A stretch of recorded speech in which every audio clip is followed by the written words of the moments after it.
C'est le but de ce rassemblement Hosanna, rendre grâce au Seigneur et nous engager de manière renouvelée pour l'annonce de l'Évangile.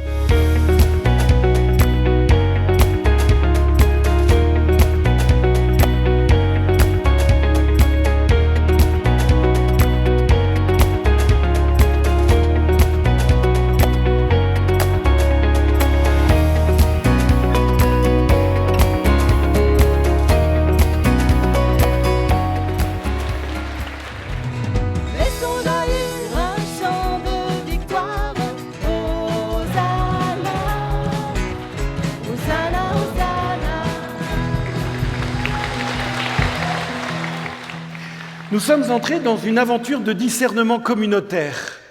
Nous nous sommes écoutés les uns les autres, nous avons prié, nous sommes sûrs que l'Esprit Saint passait par la parole des uns et des autres, même si cela demandait du temps. C'est cela la synodalité, se mettre à l'écoute de l'Esprit et de ce qu'il dit pour l'Église, et pour l'Église qui est dans le Pas-de-Calais, car parfois nous avions oublié que Dieu était vraiment vivant et qu'il parle aujourd'hui. Et que si nous sommes portés par une tradition très riche, la tradition ne répète pas, elle se laisse sans cesse féconder par l'Esprit pour aller de l'avant. Qu'est-ce que tu veux pour notre territoire aujourd'hui ? Ton Église t'acclame au Seigneur d'un seul cœur. Avec frère Benoît, nous mondions dans la foi, tendus vers l'essentiel, la joie qui vient du ciel. En cette fin de matinée de notre rassemblement Hosanna, un temps pour déclarer Benoît-Joseph Labre, copatron de notre diocèse, un homme qui, d'échec en échec, arrive à Rome pour vivre avec les pouilleux de son temps.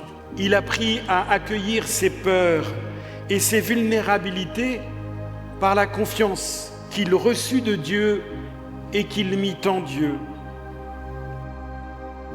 Je trouve que c'est très bien aujourd'hui qu'on permette à tous ceux qui découvrent la foi, et ils sont nombreux comme vous le savez, de vivre aussi des bains d'église. Parce que la différence avec ma génération, c'est qu'on avait grandi dans l'église, et puis un jour ou l'autre, on découvrait vraiment le Christ.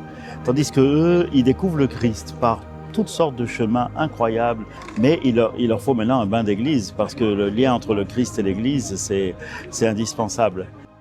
Ça m'a beaucoup plu d'apprendre comment les gens se sont reconvertis, tout ça, parce que moi je suis un peu dans cette situation en ce moment.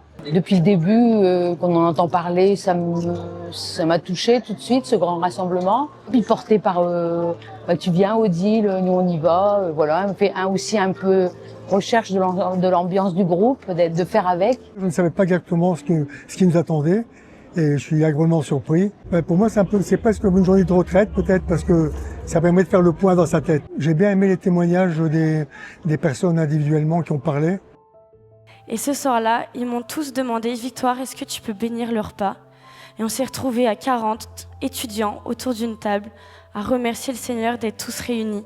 Et pourtant, en leur parlant simplement de Dieu, en leur exposant mes raisons de croire en Jésus, elles ont été touchées par le Seigneur. Et voilà qu'aujourd'hui, elles vont recevoir l'Esprit Saint.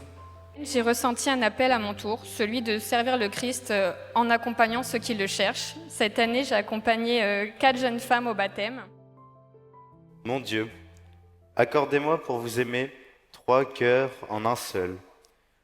Le premier, pur et ardent comme une flamme, me tenant continuellement en votre présence.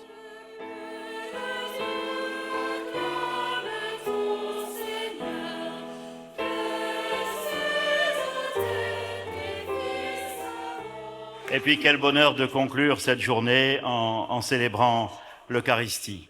Bienvenue tout particulièrement ceux qui vont aussi recevoir le sacrement de la confirmation.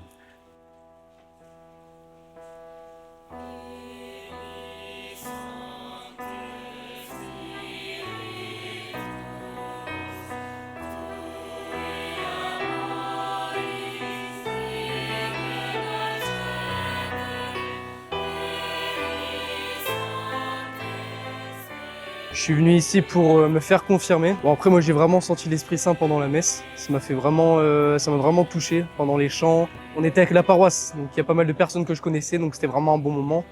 Et on était en communauté.